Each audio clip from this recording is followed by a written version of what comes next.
नमस्कार मित्रांनो, स्वागत आहे तुमचं पुन्हा एका नवीन अशा रोमॅन्टिक प्रणयकथेमध्ये. तर मग चला सुरुवात करूयात आजच्या या भागाला. देशपांडेंच्या तब्येतीमध्ये हळूहळू फरक पडत होता. त्यांना डिस्चार्ज मिळून आता आठवडा होत आला होता. गेल्या 2 दिवसांपासून त्यांनी आता ऑफिसला येणं देखील सुरू केलं होतं. देशपांडे ऑफिसला आले तेव्हा त्यांनी सर्व स्टाफला बोलून घेतलं आणि सखारामकडे ते वळाले. सखाराम, बाहेर गाडीमध्ये काही बॉक्स आहेत ते घेऊन ये. सखाराम गेला आणि बॉक्स घेऊन आला. सर, आज नेमकं काय सांगणार आहात याबद्दलची उत्सुकता आता स्टाफमध्ये वाढली होती. सखाराम, सगळ्यांना एक एक बॉक्स दे. सखारामनं सरांची ऑर्डर फॉलो केली आणि प्रत्येकाला तो एक एक बॉक्स देऊ लागला. ही मिठाई आहे माझ्याकडनं तुम्हाला सप्रेम भेट. माझ्या दुःखाच्या प्रसंगी आपण सगळ्यांनी जे चांगलं सहकार्य केलं त्याबद्दल मी आपला मनापासून आभारी आहे. तुम्ही सारे जाणताच की माझं कुटुंब अमेरिकेत असतं. इथे मी एकटाच असतो. पण हा एकटेपणा तुम्ही मला कधी जाणवू दिला नाहीत. एवढंच काय, माझ्या आजारपणात तुम्ही सगळ्यांनी मला जे काही सहकार्य केलं त्याबद्दल मी तुमचा मनापासून आभारी आहे. देशपांडे सरांचा गळा भरून आला होता. सगळा स्टाफ देखील भावनिक झाला. खरं पाहिलं तर स्टाफ देशपांडे सरांना वचकून असायचा. वेळ पडल्यास सर एखाद्यावरती चांगला रागही काढायचे. त्यामुळे सारेजण सरांपासून 2 हात दूरच राहायचे. फक्त कायरा ही सरांच्या क्लोज होती, कारण तिचं कामाचं स्वरूपच असं होतं. ती स्टाफ आणि देशपांडे सर यांच्या मधला दुवा होती. स्टाफने आज काय काम केलं याचं रिपोर्टिंग ती सरांना करायची आणि सरांच्या काही सूचना तिच्यामार्फत दिल्या जायच्या. ती स्टाफकडून सर्व काम देखील करून घ्यायची. आज ऑफिसमध्ये आनंदाचं वातावरण होतं.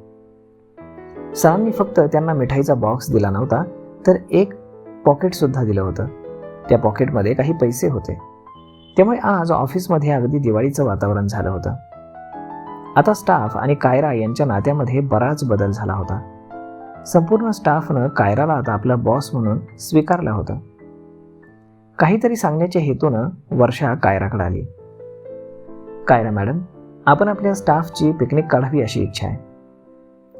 चांगली कल्पना आहे, नक्कीच काढूयात.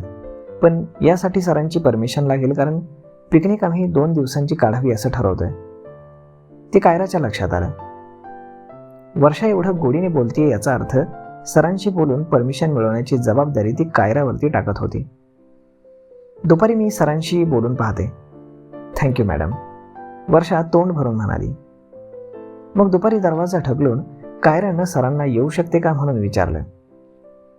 ये कायरा. मग कायरा आत आली तर ते कम्प्युटरवरती काहीतरी काम करत होते. बोल कायरा, काय म्हणतेस? सर, आपल्या स्टाफचं म्हणणं आहे की या महिन्यामध्ये त्यांना 2 दिवस पिकनिकसाठी जायचंय. त्यासाठी त्यांना 2 दिवसांची सुट्टी हवी आहे. सरांनी तिच्याकडे पाहिलं. पण मग आपल्या कामाचं काय? आपलं ऑफिस बंद ठेवावं लागेल. नाही सर, तसं पाहिलं तर आपण त्यांना 1च दिवसाची सुट्टी देतोय. ते कसं काय? सर, फ्रायडेला ईद आहे, त्यामुळे त्याची सुट्टी असतेच. आपण फक्त शनिवारची सुट्टी देत आहोत. बाकी रविवारी आराम करून ते सोमवारी ऑफिस जॉईन करतील. ओके, ठीक आहे.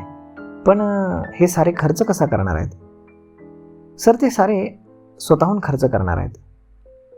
बरं कायरा, माझ्या डोक्यामध्ये एक प्लॅन आहे, बघ कसा वाटतोय. ती शांतपणे ऐकायला लागली.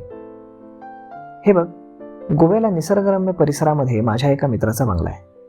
त्या बंगल्यात 15 जण सहज राहू शकतात. तिथे राहायला आपल्याला खर्च लागणार नाही. आणि दुसरं म्हणजे तिथे जो खर्च येईल तो आपण कंपनीच्या अकाउंटवरून करूयात. म्हणजे काय तर स्टाफ वेलफेअर म्हणून ही ॲक्टिव्हिटी आपण दाखवू शकतो. सर, हे तर फारच चांगलं होईल. आपला स्टाफ देखील फार खुश होईल. खरं पाहिलं तर हे मला अगोदरच करायला हवं होतं, परंतु त्यावेळी मी स्वार्थी विचारांनी वेढलेलो होतो.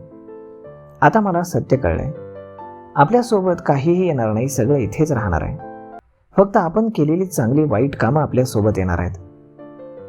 यावर कायरा शांत झाली आणि ती ऐकू लागली. देशपांडे सर एवढे महान असतील असं तिला वाटलंच नव्हतं.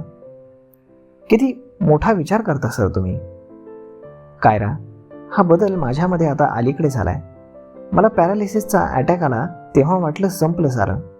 पण माझ्या वाट्याला तुमच्यासारख्यांचं पुण्य आलं आणि मी मोठ्या संकटातून बाहेर आलो. सर अलीकडे काहीसे इमोशनल झाले होते. त्यांच्यातील हा बदल सर्वांना जाणवत होता. कायराला आनंद झाला होता. आता ती बोलायची म्हणून बोलली, सर ही पिकनिक आपल्या ऑफिसची आहे, तर मग तुम्ही आलात तर छान वाटेल. ती थांबली. तिला वाटलं सर अडचणी सांगतील की आपल्याकडे वेळ असता तर नक्कीच आलो असतो, असं काहीतरी म्हणतील, परंतु या उलट झालं. कायरा, मला यायला आवडेल, पण मी आलो तर तुम्हाला मन मोकळेपणानं राहता येणार नाही. नाही सर, तसं काही नाही, या तुम्ही, आपल्या स्टाफला नक्कीच आवडेल. बरं ठीक आहे, मात्र स्टाफचा विचार घे एकदा. ते जर नको म्हणाले तर तसं सांग मला. ठीक आहे सर, पण तुम्ही याच, आपण मस्त धमाल करूयात तिकडे. आता कायरा ही सरांशी मन मोकळेपणानं बोलत होती. मग थोड्या वेळानं ती बाहेर आली आणि स्टाफ बसतो त्या दालनामध्ये गेली. ती काहीतरी विशेष सांगणार हे सर्वांना माहीत होतं. ते तिच्याकडे पाहायला लागले. ऐका, तुम्ही सुचवलेल्या पिकनिकच्या प्लॅनबद्दल मी सरांशी बोलले. तिनं मुद्दा म्हणत चेहरा पाडून थांबली. काय सर नाही म्हणाले का? वर्षानं नाराजीच्या सुरात विचारलं. ती थांबली आणि म्हणाली, हो. ते म्हणाले, स्टाफचा पिकनिकचा प्लॅन मला अमान्य आहे, कारण तो प्लॅन आपण स्टाफ छान म्हणून नाही तर ऑफिसचा म्हणूनच करणार आहोत. याचा अर्थ आपल्याला पिकनिकचा सगळा खर्च ऑफिस करणार आहे. आपल्यासाठी गोव्याला राहण्याची व्यवस्था एका प्रशस्त बंगल्यामध्ये करायची तयारी सरांनी दाखवली आहे. सर्व स्टाफ आनंदानं कौतुकानं कायराकडे पाहू लागला. त्यांनी फक्त आपल्याला सुट्टी मिळावी यासाठी अर्ज केला होता आणि इथे तर त्यांना भरपूर काही मिळालं होतं. सरांबद्दल त्यांच्या मनामध्ये आदर वाढला होता. पुढे कायरा बोलू लागली, सरांची एक इच्छा आहे. तुमच्या पतीची परमिशन असेल तरच ती पूर्ण होऊ शकते बरं का. काय सरांची इच्छा? बोला ना मॅडम, बोला. सरांना आपल्यासोबत पिकनिकला यायचं आहे, परंतु अर्थात तुम्ही सर्वांनी होकार दिलात तर. ही तर चांगलीच गोष्ट आहे. सर आले तर आनंदच होईल, असं वर्षानं म्हणताच सर्वांनी तिला दुजोरा दिला. एकूणच खेळीमेळीच्या वातावरणामध्ये ही मीटिंग चालली होती. शेवटी ठरलं की पिकनिकला जायचं आणि सर्वांनी एक मोठी डेट फिक्स केली. मग हळूहळू स्टाफ ऑफिसमधून आनंदानं बाहेर पडला आणि आता पिकनिकमध्ये काय मजा करायची याबद्दल ते विचार करायला लागले. सर ऑफिसमध्येच बसले होते. कायराला निघायचं होतं. सुनील तिला भेटणार होता. तिनं सखारामला सांगितलं की सरांना सांग की मी निघाली आहे. सखाराम बाहेरून म्हणाला की सरांनी तुम्हाला थांबायला सांगितले. आता तिची द्विधा मनस्थिती झाली. एकीकडे सुनील वाट पाहत होता आणि दुसरीकडे सरांना तिच्याशी महत्त्वाचं बोलायचं होतं. आता ऑफिसमध्ये फक्त तिघच होते, सखाराम, कायरा आणि सर. बाकी या ऑफिसमध्ये कोणीही नव्हतं. ऑफिस केव्हाच मोकळं झालं होतं. मग थोड्या वेळानं सरांनी तिला आतमध्ये बोलावलं. तर मग मित्रांनो, आता काय होईल पुढे? तर मग ही कायराची कहाणी तुम्हाला कशी वाटते हे तुम्ही आम्हाला कमेंट करून नक्कीच सांगा. आणि जर तुम्हाला आवडली असेल तर आपल्या जवळच्या मित्रमंडळींसोबत देखील हा व्हिडिओ तुम्ही शेअर करायला विसरू नका. धन्यवाद.